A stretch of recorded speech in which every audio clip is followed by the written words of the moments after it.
Assalamualaikum warahmatullahi wabarakatuh. Kawan-kawan sekalian, bersama Om Bob kembali dalam telusur sejarah dan pembuktian sejarah. Saat ini Om Bob berada di Kartosuro, Kecamatan Kartosuro, Kabupaten Sukoharjo.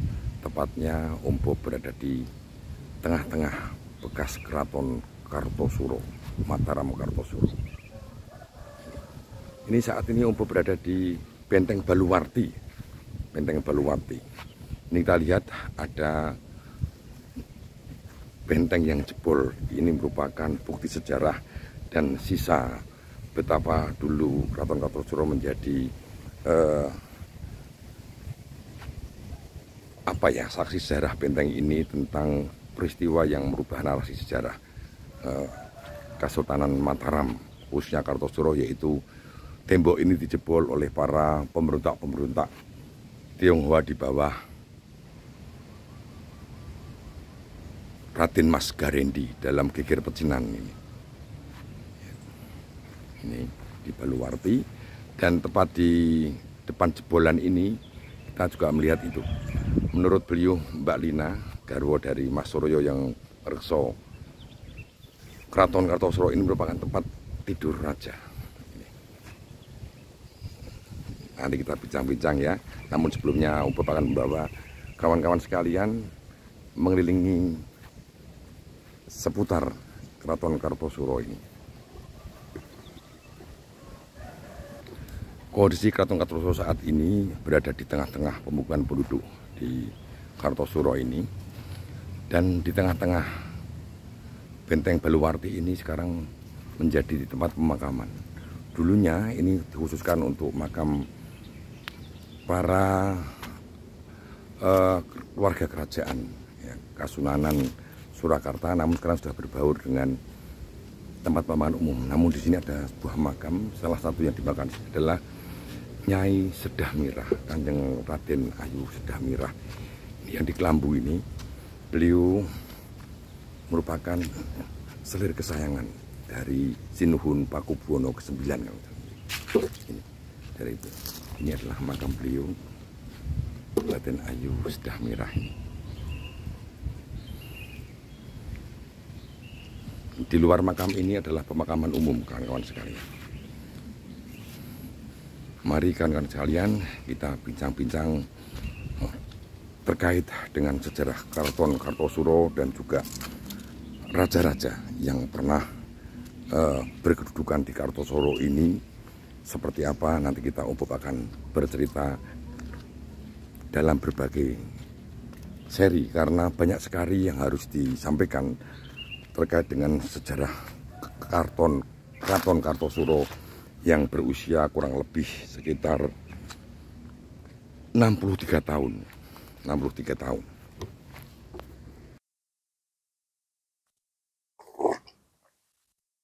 Assalamualaikum warahmatullahi wabarakatuh. Salam udut, salam ngopi kawan-kawan sekalian. Kawan-kawan sekalian, saat ini Om Bob merasa tenang sekali di tengah-tengah Keraton Kartosuro. Saat ini Om Bob berada tempat menurut beliau, Ibu Lina, beliau adalah garwa dari Mas Suryo yang merekso Keraton Kartosuro ini adalah tempat tidur raja dulu di era Kartosuro. Dan ini di belakang Om Bob adalah tembok, namanya tembok Baluwarti Keraton Kartosuro yang masih tersisa dari Keraton Kartosuro. Sebelum Om Bob bercerita tentang sejarah Kartosuro, ini bagian tak terpisahkan dari sejarah Mataram, pasca dari Kota Gede, kemudian ke Kerta, ke Pleret, hingga ke Kartosuro. Sebelum nanti pindah ke Surakarta, dan setelah perjanjian Giyanti dibagi dua Mataram antara Kasunanan Surakarta dengan Kesultanan Yogyakarta. Ini adalah transisi antara dari Mataram singgah dulu di Kartosuro ini. Kawan-kawan sekalian, Om Bob pernah bertutur ini, bahwa belajar sejarah ini luar biasa manfaatnya. Dengan mempelajari sejarah masa lalu, ini akan membawa inspirasi, merupakan tempat atau media berevaluasi. Karena sejarah ini menyangkut dimensi, walaupun sejarah ini menyangkut dimensi masa lalu, namun di dalam sejarah ini akan berkaitan juga dengan dimensi saat ini dan yang akan datang. Nah, buktinya Keraton Kartosuro ini, betapa dulu penerus-penerus dari Wangsa Mataram banyak yang tidak beriktibar mengambil contoh dari kejadian-kejadian sebelumnya, sehingga inilah Keraton Kartosuro ini menurut Om Bob pribadi merupakan sejarah kelam daripada Wangsa Mataram. Karena tempat ini di Keraton Mataram ini, di Keraton Kartosuro ini terjadi sekali pergolakan. Pergolakan, di situ ada konspirasi, ada pengkhianatan, ada perebutan kekuasaan, ada adu domba karena VOC sudah mulai masuk di Mataram. Keraton ini selama 63 tahun, hampir 63 tahun semenjak dibangun terjadi konflik internal, bahkan perang suksesi Jawa 1, 2, 3 dimulai di Kartosuro ini. Oke, Om Bob akan bertutur agar kita bisa mengambil hikmah daripada sejarah Keraton Kartosuro ini. Kawan-kawan sekalian, Keraton Kartosuro dimulai ya ini tidak lepas dari saat hancurnya Pleret tahun 1677 ketika gabungan pasukan Trunojoyo dengan Panembahan Romo dari Kajoran dengan pasukan dari Makassar menyerbu Pleret tahun 1677 sehingga beliau Sunan Amangkurat Agung atau Amangkurat Mas Jengkar Keprabon lari ke arah barat. Dalam pelariannya beliau sampai di desa Jatibarang, Banyumas, memerintahkan kepada putranya. Beliau punya putra dua, yaitu Raden Mas Rahmat dan Raden Mas Derajat. Ini pernah Om Bob bahas ketika Om Bob membahas Amangkurat Agung di Tegal Arum, Tegal. Coba kawan-kawan nanti buka lagi konten Om Bob tentang Amangkurat Agung. Judulnya waktu itu Dandang Gendis dari Mataram. Ini dimulai dua saudara kandung berbeda ibu, putra dari Amangkurat Mas atau Amangkurat Agung atau Raden Saidin. Waktu itu di desa Aji Barang ya. Amangkurat Agung memerintahkan kepada putra sulungnya yaitu Raden Mas Rahmat. Raden Mas Rahmat ini adalah putra Amangkurat Agung dari istri Putri Pangeran Pekik Surabaya. Sedangkan Mas Derajat ini putra Amangkurat Agung dari Putri Labuan atau Putri Kencono Ayu Semarang dari Kajoran Giring. Singkatnya, beliau Raden Mas Rahmat putra sulungnya akan direkkan bapaknya Amangkurat Agung dalam pelariannya. Kemudian Pangeran Puger atau Raden Mas Derajat tadi menyanggupi untuk mengusir Trunojoyo dari Pleret. Maka saat itu diserahkanlah oleh Amangkurat yaitu tombak Kiai Pleret dan keris Mahesa-Nular kepada Pangeran Puger. Singkatnya kawan-kawan sekalian, Om Bob nanti untuk terkait dengan masalah Pangeran Puger atau Pakubuwono pertama dan nanti Raden Mas Saidin akan Om Bob bahas di konten yang spesifik. Om Bob saat ini akan fokus kepada Keraton Kartosuro saja. Keraton Kartosuro. Setelah itu kawan-kawan sekalian terjadi dualisme kepemimpinan ya antara Pangeran Puger. Pangeran Puger menobatkan dirinya sebagai Kesusunan ing Ngalogo, berkedudukan di Pleret. Sementara putra beliau Raden Mas Rahmat ini di pelarian Tegal Arum setelah sedonya Amangkurat Agung menobatkan dirinya sebagai pengganti daripada Amangkurat Agung dengan gelar Amangkurat II. Amangkurat II. Sesuai dengan amanat dari beliau kakak ayahandanya, Amangkurat II minta bantuan VOC untuk mengembalikan lagi kejayaan Mataram.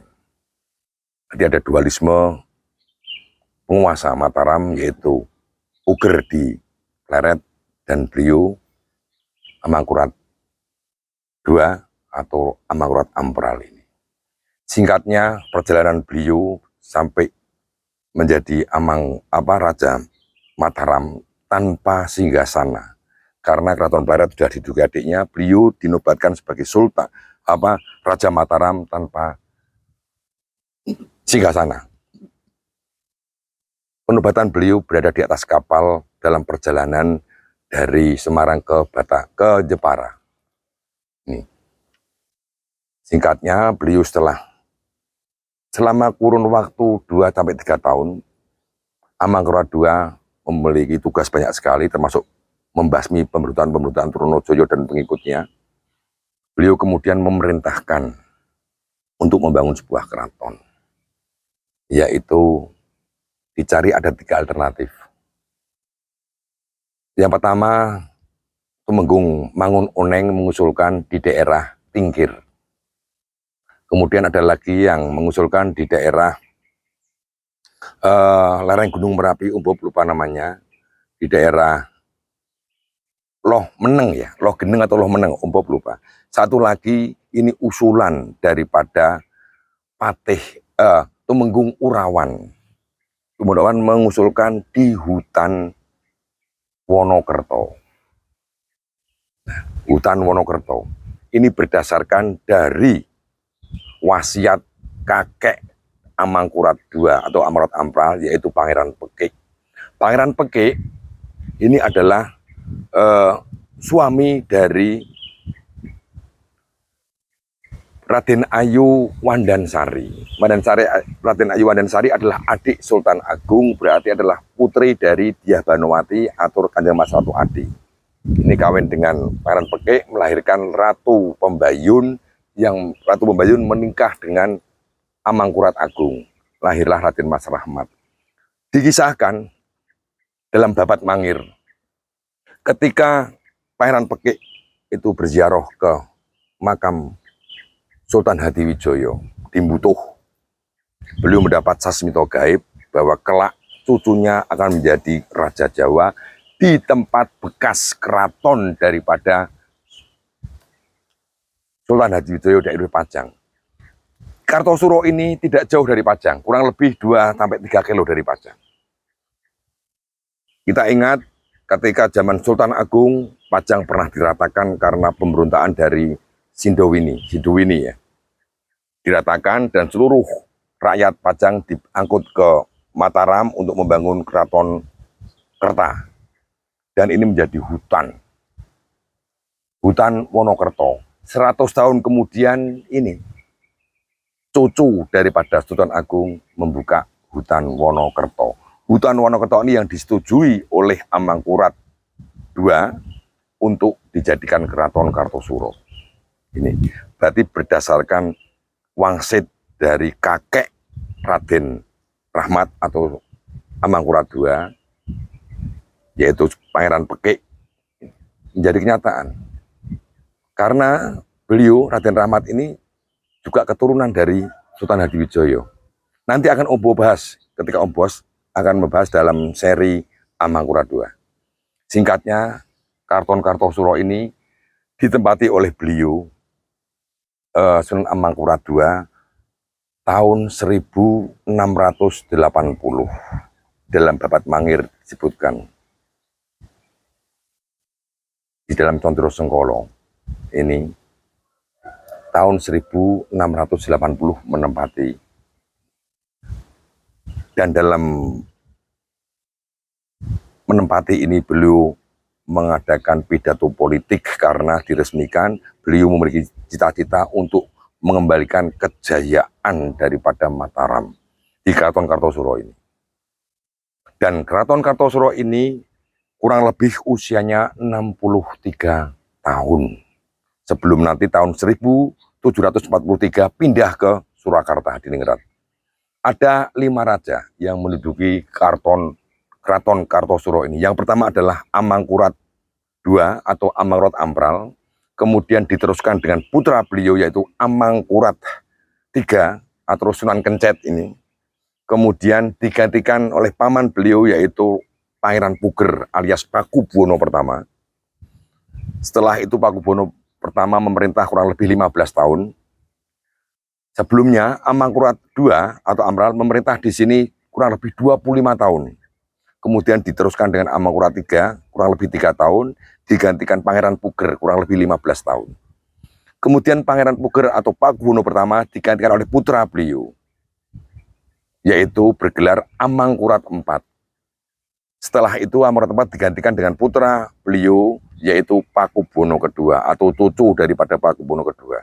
Hingga terjadilah geger percinan tahun 1743, sehingga Keraton Kartosuro ini ditinggalkan karena sudah carut marut. Banyak sekali peristiwa-peristiwa, konflik-konflik berdarah antar wangsa Mataram di Keraton Kartosuro ini. Sehingga sudah dianggap tidak bertuah lagi oleh Pakubuwono II, dipindahkan. Karena Pakubuwono II nanti juga lari, terakhir kali beliau itu lari dari Keraton Kartosuro karena geger pecinan, itu buktinya tembok jebol itu di sana. Beliau lari ke Ponorogo. Hingga dengan bantuan VOC kembali lagi dapat menduduki Keraton Kartosuro, namun sudah dianggap tidak bertuah, sehingga beliau memerintahkan 3 orang punggawa dari Keraton Kartosuro, diantaranya adalah Pangeran Wijil, kemudian Raden Yosodipuro, untuk satunya lagi Om Bob lupa, untuk mencari daerah baru, ditemukanlah di Desa Solo. Ini kawan-kawan sekalian, Keraton Kartosuro sedikit banyak membawa warna perjalanan wangsa Mataram. Sekali lagi, karena carut marut akan konspirasi, di situ nanti ada banyak sekali. Perang suksesi Jawa 1, 2, 3 adalah bukti daripada sejarah nyata. Oleh karena itu kita belajar sejarah untuk mengambil beritibar, mengambil contoh. Mana yang baik kita teladani, mana yang kurang baik untuk kita hindarkan. Ini bukti-bukti para pendahulu bangsa Jawa ini, suku Jawa ini.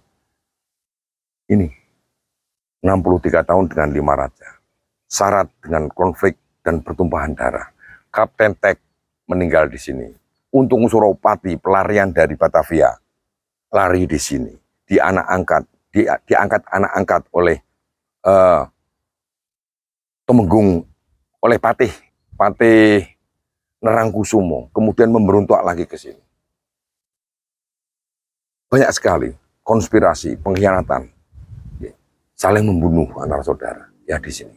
Nanti akan Om Bob ceritakan satu persatu di tempat ini. Itu sekelumit tentang Keraton Kartosuro. Ya mungkin kawan-kawan banyak yang tidak tahu tentang Keraton Kartosuro ini. Silakan datang ke sini. Mudah sekali tempat ini.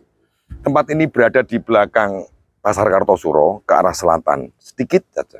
Nanti kita sudah menemukan tembok besar. Nih. Ini tembok Sri Menganti ya. Kalau di luar tuh tembok Baluwarti kalau nggak salah, Om tadi lupa. Ini tembok Sri Menganti di dalam ini. Tembok di luar, tembok Baluwarti. Nanti kita ketemu dengan tembok besar, Benteng Kartosuro. Itu kalau nggak salah tembok Baluwarti, yang di dalam ini adalah tembok Sri Menganti. Karena sudah masuk tembok dalam di sini. Ya, itu saya kira kawan-kawan sekalian, Keraton Kartosuro tidak bisa lepas dari sejarah wangsa Mataram. Pernah berada di sini. Ya, di Mataram itu nanti mulai dari kota gede, dibangun oleh para pendiri-pendiri Mataram, seperti Ki Juru Mertani, Ki Ageng Pemanahan, Panembahan Senopati. Kemudian pindah di era Sultan Agung, pindah ke Kerta. Setelah Sultan Agung wafat, digantikan oleh putra beliau, yaitu Amangkurat Mas Agung, pindah ke Pleret. Pleret dihancurkan, tercerai-berai. Berusaha membangun kejayaan Mataram dari Kartosuro ini. Namun era sudah berubah. Sudah banyak kepentingan, baik internal maupun dari eksternal. VOC sudah masuk untuk mengadu domba di sini. Apalagi jeratan-jeratan utang VOC sebagai bentuk kompensasi bantuan VOC untuk memperebutkan kekuasaan harus dibayar mahal oleh Mataram.